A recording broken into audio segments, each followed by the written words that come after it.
جنات عدن مفتحة لهم الأبواب متكئين فيها يدعون فيها بفاكهة كثيرة وشراب. السلام عليكم ورحمة الله وبركاته. إن الحمد لله نحمده ونستعينه ونستغفره ونعوذ بالله من شرور أنفسنا وسيئات أعمالنا من يهده الله فلا مضل له ومن يضلل فلا هادي له أشهد أن لا إله إلا الله وحده لا شريك له وأشهد أن محمدا عبده ورسوله لا نبي بعده فإن أصدق الحديث كتاب الله وخير الهدي هدي محمد صلى الله عليه وسلم وشر الأمور محدثاتها وكل محدثة بدعة وكل بدعة ضلالة وكل ضلالة في النار. أما بعد, kita lanjutkan kajian kitab Ad-Da' wad-Dawa atau kitab Al-Jawab Al-Kafir Man Sa'ala 'ani Dawa' Asy-Syafi oleh Ibnu Qayyim Al-Jauziyah rahimahullah. Kita mulai dari perkataan beliau, wa fil musnadi min hadithi Anas. Terakhir kita bahas hadis tentang hubbud dunya wa karahatul maut, yaitu cinta dunia dan takut mati. Cinta dunia di sini memang betul-betul kecintaannya kepada dunia dibandingkan akhirat. Dan benci mati ini dalam artian dia mencintai dunia dan tidak ingin berpisah dengannya. Dan ini yang disebut secara ringkas nama penyakitnya adalah al-wahn. Berikutnya Ibnu Qayyim rahimahullah menyitir beberapa hadis dan juga beberapa athar dari sebagian salaf yang menunjukkan bahwasannya dosa-dosa itu bisa berefek kepada pelakunya, dunia maupun akhirat. Kita mulai dari perkataan Ibnu Qayyim rahimahullah, wa fil musnadi min hadithi Anasin qala Rasulullah sallallahu alaihi wasallam, berkata Rasulullah sallallahu alaihi wasallam, lamma urija bi marartu biqaumin lahum adfarun min nuhasin yakhmisuna biha wujuhahum wa sudurahum. Ketika aku dinaikkan ke langit, urija, dinaikkan ke langit di peristiwa Isra Mi'raj. Marartu biqaumin, aku melewati suatu kaum, lahum adfarun min nuhas, mereka punya kuku min nuhas, dari tembaga.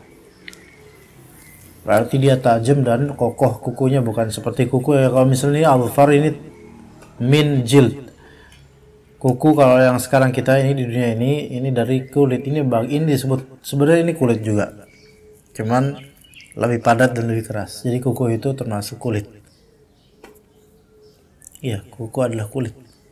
Secara biologis juga disebutkan kuku adalah kulit.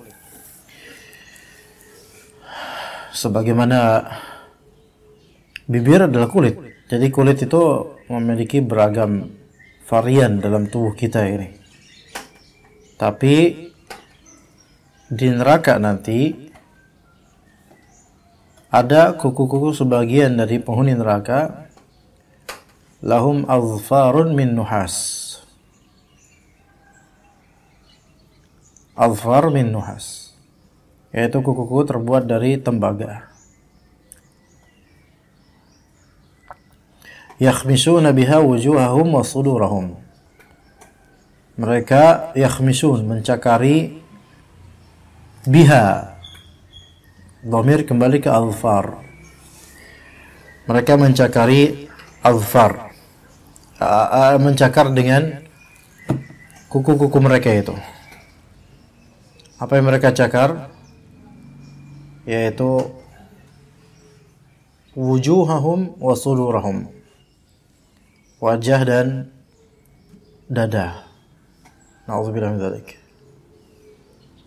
Jadi wajah dan dada mereka cakar sendiri, dan mereka sendiri yang mencakar gitu loh. Jadi bukan siapa-siapa yang mencakar, mereka sendiri yang mencakar diri mereka, wajah dan dada mereka. Nah, faqultu, aku pun bertanya, man haula'i ya Jibril? Siapa mereka wahai Jibril? Maka beliau menjawab, haula'i alladzina ya'kuluna luhuman nasi wa yaqa'una fi a'radihim. Mereka adalah orang-orang yang memakan daging-daging manusia. Baik, apakah di sini majaz atau hakikat di sini? Ya'kuluna luhuman nas. Memakan daging manusia di sini majaz atau hakikat? Kalau kita katakan ada majaz dalam usul fiqih ya, karena sebagian ada beberapa ulama yang menafikan majaz dalam bahasa Arab. Kalau kita katakan ya'kuluna luhuman nas itu hakikah, maka berarti mereka memakan daging manusia beneran. Ya, tetapi di sini wallahu alam lebih ke majaz. Ya, maksudnya makan daging manusia di sini adalah ditafsirkan dengan kalimat berikutnya, wa yaqa'una fi a'radihim. Mereka adalah orang yang menodai kehormatan manusia. Ya'kuluna luhuman nas, yaitu ghibah. Dan wa yaqa'una fi a'radihim, menodai kehormatan manusia, ini lebih umum daripada ghibah. Jadi ya'kuluna luhuman nas itu ghibah, dan yaqa'una fi a'radihim yaitu menodai kehormatan manusia itu mencakup baik ghibah ataupun langsung di depan orangnya, di depan orang-orang. Itu masuk ke dalamnya, menodai kehormatan mereka.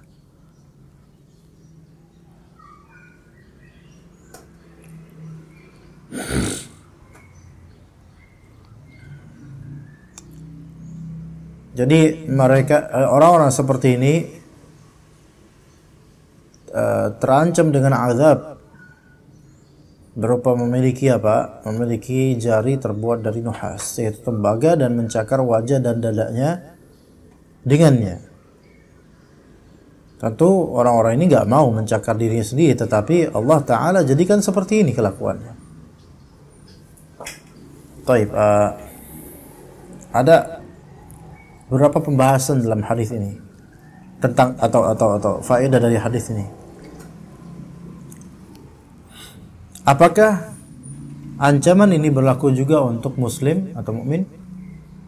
Maksudnya ancaman kalau misalnya seorang muslim ghibah atau menodai kehormatan orang lain, apakah ancaman punya kuku terbuat dari tembaga dan kemudian mencakar-cakar dirinya di neraka, apakah ini muslim juga kena ancaman ini atau tidak?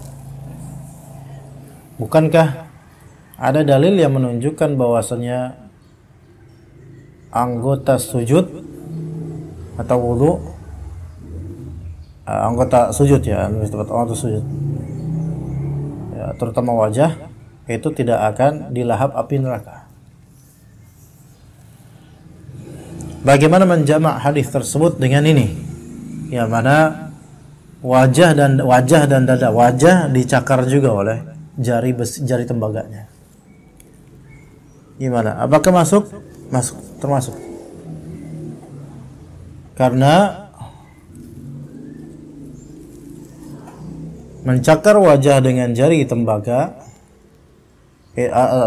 kuku tembaga itu tidak melazimkan penjilatan api neraka terhadapnya. Ya, yang diharamkan adalah api nerakanya. Jilatan api ke mawadhi' as-sujud. Ya. Begitu, itu pembahasan. Baik. Jadi seorang mulai beriman tapi dia melakukan hal-hal seperti ini bisa terancam. Nauzubillah min dzalik. Baik, kemudian dua hal ini yaquluna luhuman nas yang disebut para ulama sebagai ghibah. Kata Nabi SAW, ghibah itu definisinya dzikruka akhaka bima yakrah. Yaitu engkau menyebut saudaramu hal yang dia benci.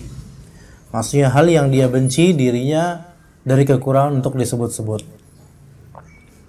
Baik berupa fisik, aib, bahkan ataupun musibah yang tidak diridhoi oleh orang tersebut untuk diketahui orang lain, ya, aib ataupun musibah, ya. Dan ini sulit sekali kita untuk menghindari ghibah seperti ini. Apalagi syaitan akan menghiasi hal tersebut, ya, pasti menghiasinya karena terasa nikmat. Karena dengan ghibah itu kadang-kadang kita itu jadi sombong, merasa lebih baik daripada orang yang kita ghibahi atau orang yang kita dengar perbincangan negatif tentangnya.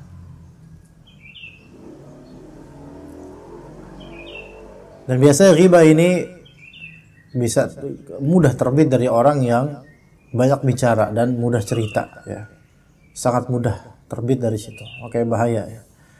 Kayak di man katsura kalamuhu katsura khata'uhu. Siapa yang banyak ngomongnya, maka banyak kesalahannya. Maksudnya banyak ngomong di hal yang tidak berfaedah.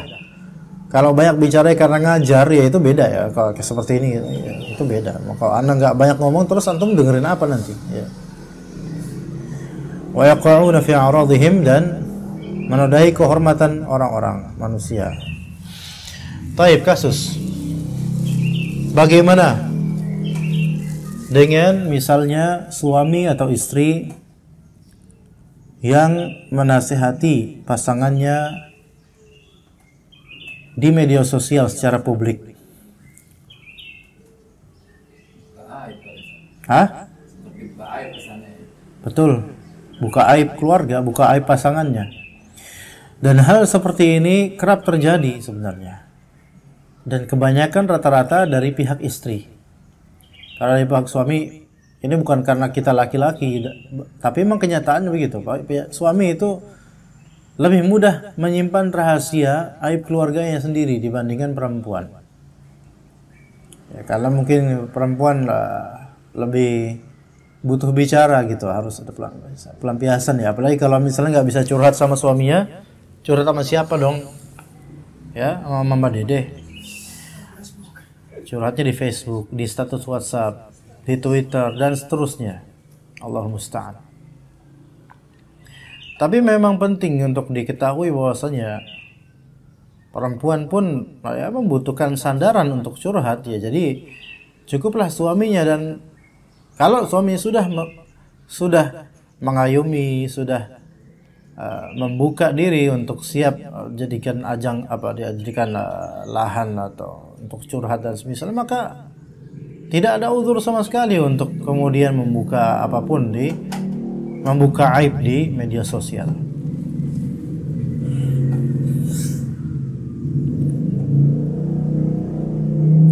Di antaranya kalau misalnya suami ini karena memang kebanyakan ini suami berkasus.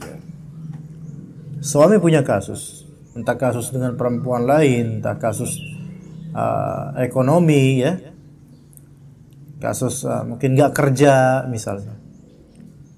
Padahal keluarga sangat butuh uang, nggak punya penghasilan dan tidak ada keinginan. Dan istri ini bingung dia mau ngapain, mau curhat ke siapa karena suami seperti itu. Ya. Namun kadang istri tidak bisa bersabar, perempuan tidak bisa bersabar untuk menutup aib ini dari sawangan publik, dari penglihatan publik. Kalaupun memang ini aib yang perlu diceritakan ke keluarga besarnya, maka tafadhol, mungkin ini aib yang memang berkonsekuensi nanti gugat cerai atau tidak, karena ini berkaitan dengan hak perempuan ini tidak dapat nafkah atau semisalnya. Tetapi ketahuilah bahwasanya kita itu memiliki pasangan, kita memiliki istri kita itu bukan konsumsi publik. Istri memiliki suami juga bukan konsumsi publik. Ya, maka sungguh suatu ketidakwajaran ketika seorang suami mempertontonkan istrinya di publik, apalagi kalau suami ini adalah talibul ilm atau ahlus sunnah atau seorang yang sudah ngaji. Istrinya dipertontonkan di publik walaupun cadaran. Hatta cadaran. Bukan suatu yang relevan, bukan suatu yang layak seorang penuntut ilmu apalagi dai ya memposting bersama istrinya yang cadaran, yang justru dengan memperlihatkan istri yang cadaran itu malah lebih mengundang penasaran sebagian ikhwan. Dan itu lebih berbahaya malah dibandingkan orang awam yang memasang foto istrinya yang tampak gitu wajahnya. Lebih berbahaya untuk hati ikhwan, hati orang yang sudah ngaji. Ya, jadi istri bukan konsumsi publik. Begitu juga suami bukan konsumsi publik. Ada beberapa istri yang mendapatkan suaminya itu masya Allah loyal dan nunduk padanya. Apa-apa dikasih, sering foto bareng di mana-mana, kemudian diupload di media sosial. Ini yang sudah ngaji ada yang seperti ini. Maka jangan salahkan kalau nanti tiba-tiba ada inbox atau message dari perempuan lain untuk menawarkan diri mengajukan jadi yang kedua, itu aja terjadi itu. Itu terjadi, akhirnya nggak terima soal istrinya itu. Tapi salah dia, kenapa dia memberikan asupan untuk umat wajah suaminya dan kebaikan suaminya. Ya, taib, sehingga jadi bahan bincangan orang tentang kebaikan suaminya itu. Bahan bincangan umat lain akan kebaikan suaminya itu. Nanti jangan terlalu banyak kisah lah terhadap orang-orang untuk keluarga kita masing-masing. Ya. Nah, itu yang positif ya, maksudnya tentang kebaikan. Nah, kalau misalnya negatif, terutama suami, kerap kali berkasus suami itu. Karena namanya juga laki-laki sering keluar, ketemu orang, ketemu lawan jenis, fitnahnya banyak, fitnah ekonomi, dan seterusnya. Kemudian apa? Istrinya empet, gak tahan, akhirnya curhat lah di media sosial, curhat di status WhatsApp, ya. Walaupun nggak langsung dengan lafal curhat, tetapi pembaca itu akan paham atau menerawang atau mengira-ngira nih kayaknya lagi masalah di rumah tangganya. Ini haram, ini nggak boleh, ini nggak boleh seperti ini. Ya, apa contohnya misalnya? Duh, enak ya kalau punya suami setia gitu misalnya. Ya betapa menderitanya hamba, misalnya ya, Anda nggak tahu ya gimana caranya. Itu kan orang akan punya spekulasi, wah nih kayaknya lagi masalah sama suami, lagi berantem nih kayaknya. Aduh enak ya ngelihat laki lain pada jalan-jalan sama istrinya gitu. Kita mah ngedekem aja kali di rumah gitu. Enggak, ini bukan Anda, bukan. Enggak, ini contoh aja. Nauzubillah, alhamdulillah kita keluarga kita semua baik-baik aja insyaallah. Ya. Mungkin itu kalimat-kalimat yang memang tidak langsung ya mencurahkan, tidak langsung mengatakan suami saya begini, enggak. Tetapi ini bersayap sehingga orang-orang itu akan berpikir, suaminya ternyata kayak gini ya gitu. Ya.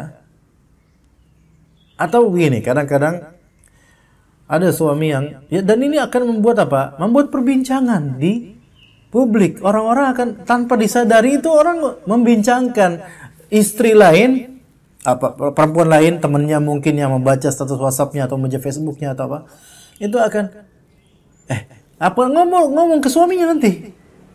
Istri lain, perempuan lain yang baca itu akan ngomong, kayaknya sih ini lagi bermasalah deh sama suaminya.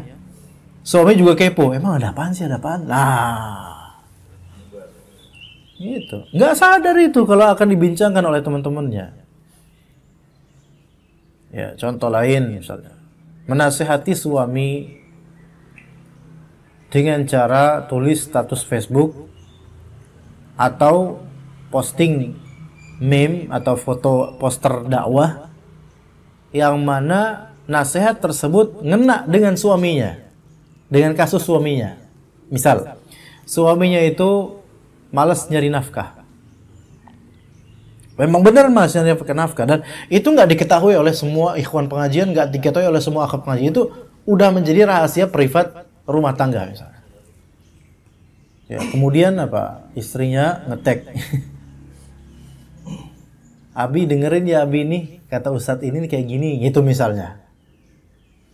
Atau ada poster wajib atas suami mencari nafkah gitu. Atau di teks suaminya semoga diamalkan ya Abi ya. Itu di publik settingnya dengan ngetek suaminya. Apa kata orang-orang kira-kira? Apakah orang-orang terlalu bahlul sehingga nggak tahu kalau ini jangan-jangan ada masalah? Orang bakal ngerti, wah lagi ada masalah ya. Bahkan kalaupun nggak ada masalah soal itu, orang pun akan, misalnya nggak ada masalah, cuman pengen tag doang dan suaminya bertanggung jawab, alhamdulillah baik dan mencari nafkah. Tetapi gara-gara tagging tersebut, orang-orang tuh akan menduga ini nggak bermasalah nih dalam urusan nafkah. Maka hati-hati di sini. Ya, jangan sembarang nge-tag pasangan dengan nasihat dan nasihat sehingga orang-orang itu punya spekulasi, dan jangan salahkan orang suudzon kepada diri kita ketika kita memposisikan diri di posisi yang tertuduh. Itu sebagaimana athar salaf yang pernah Anda tulis juga, bagaimana perkataan Ibnu Umar dan Umar al-Khattab radhiyallahu anhuma. Ya. Nah, kemudian akhirnya apa?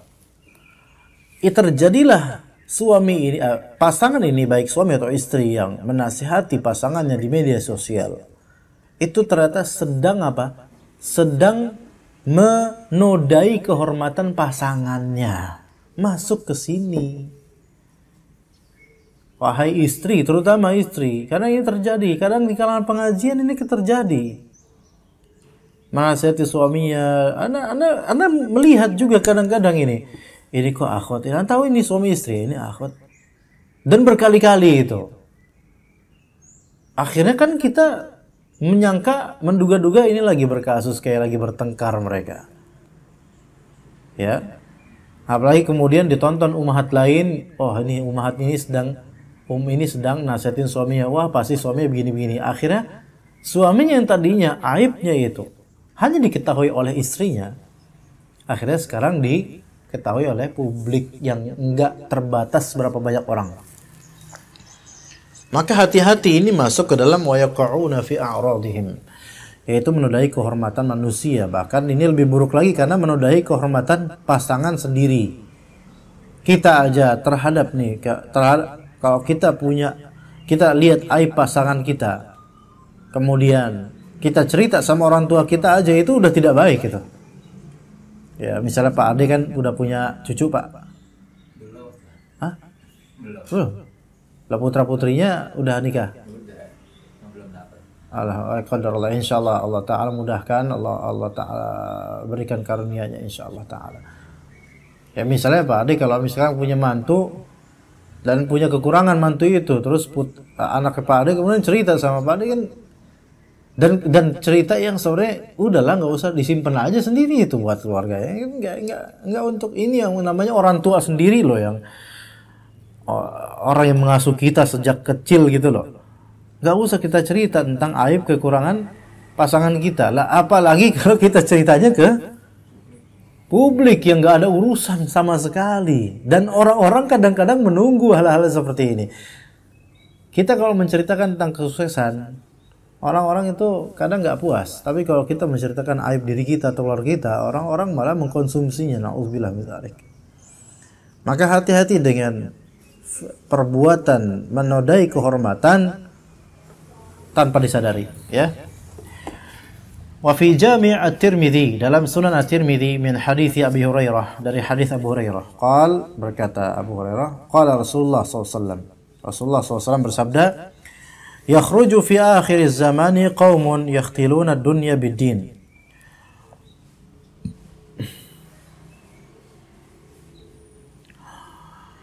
Keluar di akhir zaman nanti, akan hadir di akhir zaman, muncul suatu kaum akhir zaman, yakhtiluna ad-dunya bid-din. Mereka mencari dunia dengan agama. Masya Allah, mencari dunia dengan agama. Tapi hadis ini didhaifkan sebagian ulama ya. Didhaifkan banyak dari ulama ya. Cuman kita ambil ibrahnya saja. Yakhtiluna ad-dunya bid-din. Ada suatu kaum yang mencari dunia tapi pakai nama agama. Cuman orientasi dunia. Apa yang mereka lakukan? Bagaimana karakteristik mereka? Wa yalbisuna lin-nasi musukad dha'ni minal lin. Ya, mereka memakai musukad dha'n, bulu domba. Jadi yalbasuna lin-nas, mereka di hadapan manusia, di tampilan terhadap manusia, mereka memakai musuk, bulu-bulu ad-dha'n, domba. minal lin, yang halus. Jadi bulu-bulu domba yang halus mereka pakai. Sebentar. Nah, cari hadisnya di Sunan At-Tirmidzi. Di syarahnya coba cari. Iya, ya. Di sini kata Al-Mubarakfuri, maksudnya dari yalbasuna lin-nasi juludan dha'ni minal lin, kinayatan an izharil lin ma'an nas. Ini suatu ungkapan, yaitu orang-orang seperti ini yang mencari dunia dengan agama itu menzahirkan kelembutan bersama orang-orang, menzahirkan kelembutan. Atau maknanya annahum yalbasuna al-aswaf liyadhunnahumun nasu zuhadan wa ubbada, yaitu mereka memakai kain suf, wol atau bulu domba agar orang-orang itu menyangka diri mereka itu zuhad, ubbad, zahid, orang zuhud, dan itu ahli ibadah supaya disangka gitu. Jadi pakai pakaian yang agak lusuh, agak kumuh gitu. Pakaian yang seperti melembutkan hati gitu loh. Ya. Dan alhamdulillah kalau Anda berpakaian enggak suka yang seperti kalau misalnya kajian apa yang enggak suka. Anda suka pakaian bagus. Batik. Bagus sih ya, coba. Iya. Emang Pak Niman kurta.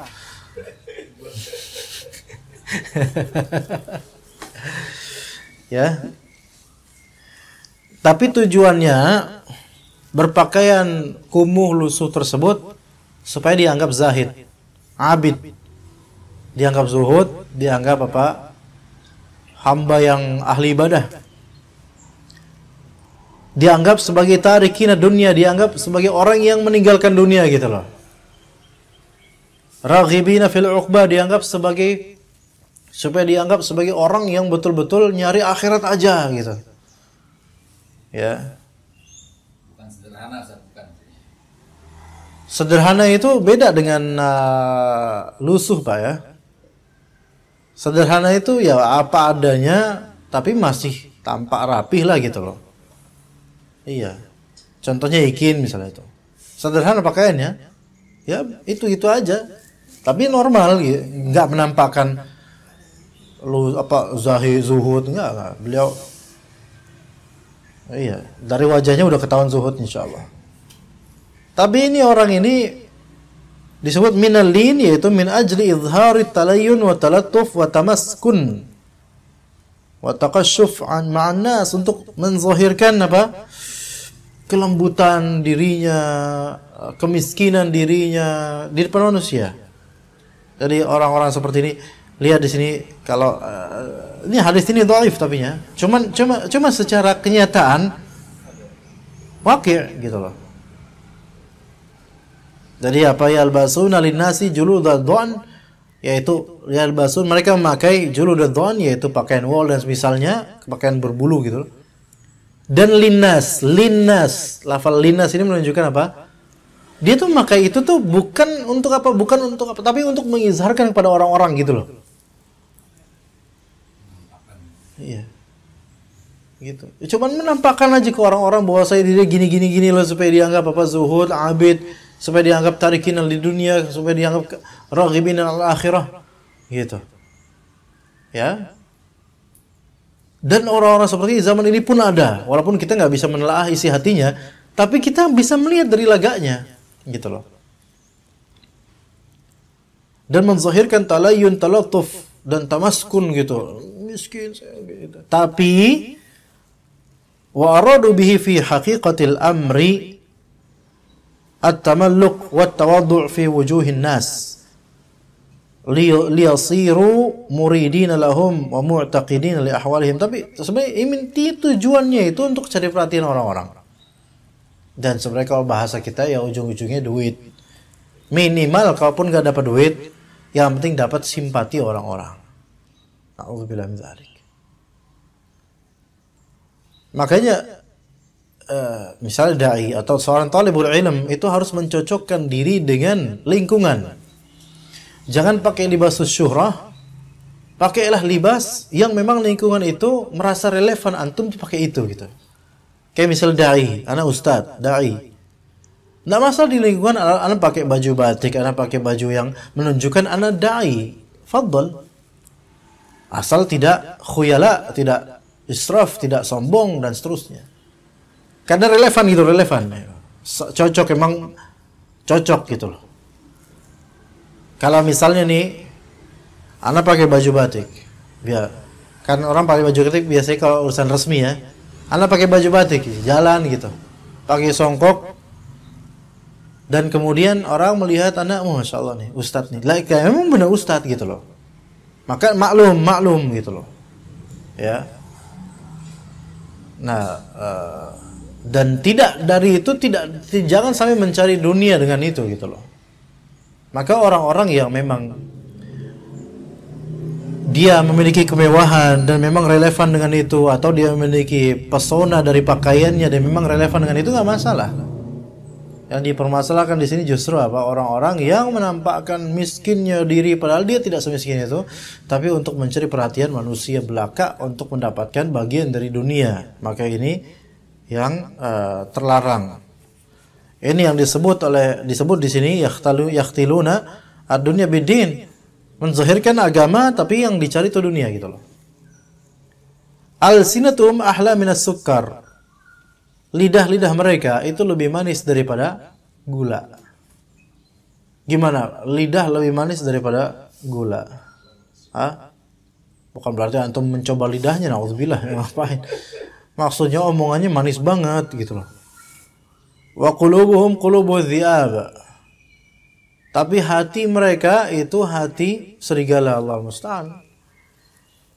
Ya. Apa maksudnya qulubudz dhi'ab? Dikatakan oleh Al-Mubarakfuri yaitu musawwadah. Muswaddah.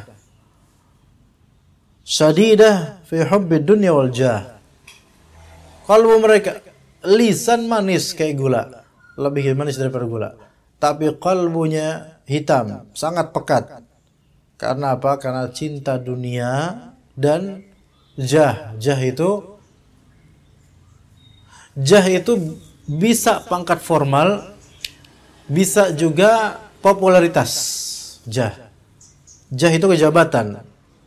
Tapi ada kalanya orang tidak punya jabatan tapi dia punya jah. Karena orang tuh nganggap dia tuh gitu, menganggap dia gitu, itu jah. Sesepuh itu punya, itu orang memiliki jah. Jah itu apa ya? Jabatan dan anggapan orang gitu loh. Karisma bukan? Enggak, karisma beda, Pak. Enggak, jah itu orang ini dianggap gitu loh. Ada orang ini dianggap disembuhkan atau ini jah. Ditokohkan. Ya, jah itu kan memang jah itu pangkat. Tapi gini, Rasulullah SAW punya jah atau tidak? Iya, punya jah. Sebagai Rasul, sebagai Nabi, sebagai tokoh besar. Walaupun beliau nggak punya pangkat secara formal. Itu jah. Kalau misalnya Pak Ade, di lingkungan Pak Ade dihormati, omongnya didengar, maka Pak Ade punya jah namanya. Jah. Ya. Kalau itu yang dicari, nah itu dia. Kalau itu yang dicari, itu yang cari dunia itu. Ya. Mau dihormati istilahnya. Mau dihormati karena dia itu zuhud. Bisa itu orang kayak gitu. Ini malah lebih munafik ini kelihatannya. Orang kalau mau dihormati karena mobilnya mewah, ini kita tahu ini orang pengen dihormatin gitu loh. Ini orang nyari dunia lah gitu ya. Tapi ini pakai agama masalahnya. Zuhud, ahli zikir, kemana-mana bawa tasbih. Ya, kemudian menampakkan kekeringan wajah dan kemiskinan.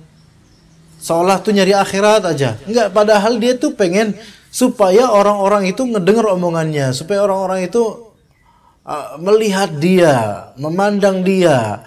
Dan supaya kalau misalnya nanti ada Idul Adha, dia dijadikan ketua panitia kurban.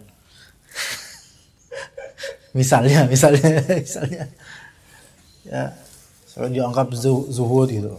Nah, itu qulubuhum qulubudz dhi'ab. Yaqulullah, maka Allah berkata, Abiya yaghtarun.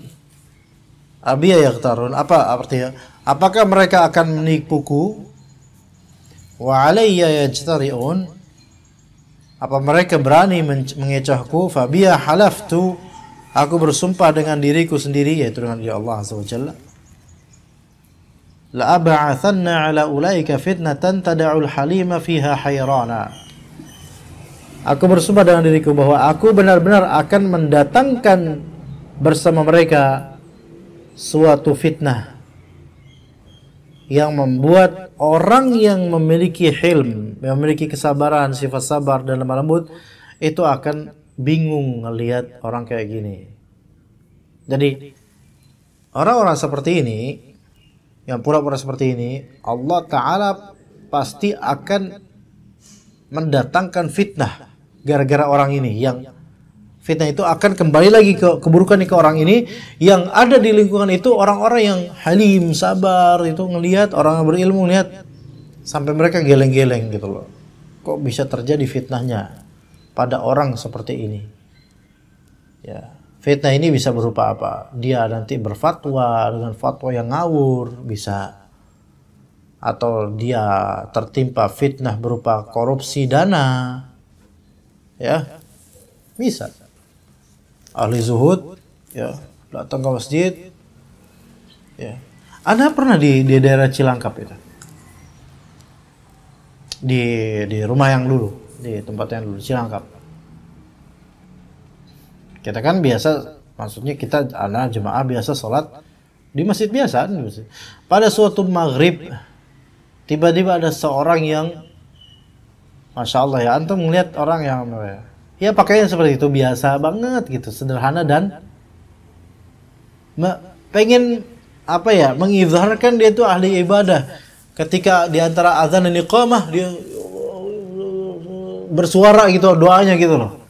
Sampai anak dan jemaah lain itu ngeliatin gitu. Dia di pojok. Gimana Pak menurut Anda? Gimana menurut Anda?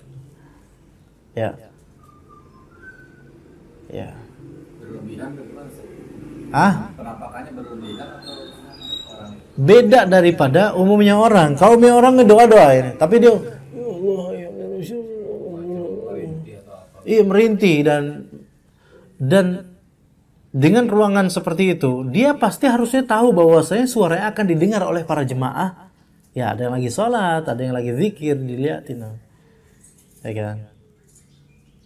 Dan tampak sekali orang ini membedakan dirinya gitu loh. Menampakkan dirinya itu ahli taqwa, ahli zuhud. Ada yang seperti ini. Kita ketemu. Sekali itu di masjid itu. Nggak tahu maunya apa di sini gitu loh. Dengan masjid atau musola sekecil ini. Maka pas ketemu anak, ya anak cuekin. Anak tetap dia dengan tatapan agak tajam, dalam artian tatapan antum mau apa di sini gitu loh. Apa yang antum inginkan dari masjid ini? Dan alhamdulillah setelah itu dia nggak ini lagi. Karena orang-orang seperti ini, kalau antum simpatik padanya, lama-lama dia minta jabatan di masjid. Lama-lama dia minimal jadi marbot lah. Pengurus gitu. Ntar lama-lama minta jabatan lagi dan seterusnya. Menginginkan sesuatu dari itu. Panitia ini, panitia. Kita memang bukan berarti jangan husnudzon, jangan suudzon. Yang seperti ini mudhinnatun lisuudzon, yang sebenarnya mengundang orang untuk suudzon. Maka tindakan preventifnya adalah nggak usah ada orang seperti ini di masjid. Antum cari masjid lain yang mau simpatik sama antum. Karena ini mengganggu orang-orang ketika ibadah. Ya, maka ana bersikap dingin aja ke orang yang seperti ini. Bersikap dingin sebagai takdib buat dia. Takdib yaitu mengajarkan buat dia bahwasanya kita di mushola atau masjid ini tidak menginginkan orang-orang seperti yang mengizharkan melasnya dia kepada Allah, zuhudnya dia. Biasa aja, orang biasa di sini biasa aja. Jangan membuat diri itu terbedakan sehingga menjadi center of attention, pusat perhatian orang-orang. Apa yang belum cari di sini gitu. Anak bahasakan dengan itu mata anak seperti itu. Iya. Maka hati-hati dengan hal seperti pakai agama, pakai zuhud untuk mencari dunia. Apalagi zaman sekarang yang mana banyak orang butuh duit. Banyak orang butuh duit dan nggak punya skill kecuali jadi artis seperti ini, ya. Pura-pura. Nanti kalau misalnya orang seperti ini diturutin, kemudian mau berkumpul dengan teman-temannya, kemudian berfatwa di masjid karena dianggap berilmu, dianggap dekat sama Allah, padahal tidak punya ilmu, maka akan Allah berikan fitnah itu yang terjadi nanti gara-gara fatwanya itu. Ya, akan terjadi sampai orang-orang yang berilmu pun akan keheranan dengan orang-orang seperti ini dan dengan fitnah akibat orang-orang seperti ini. Ya, seperti itu, ikhwan. Taib, untuk ad-dawa insyaallah kita lanjutkan pada pekan datang. Kita lanjut ke kitab Bidayatul Mujtahid wa Nihayatul Muqtasid insyaallah taala. Sallallahu ala nabiyina Muhammad wa ala alihi wa sahbihi ajma'in.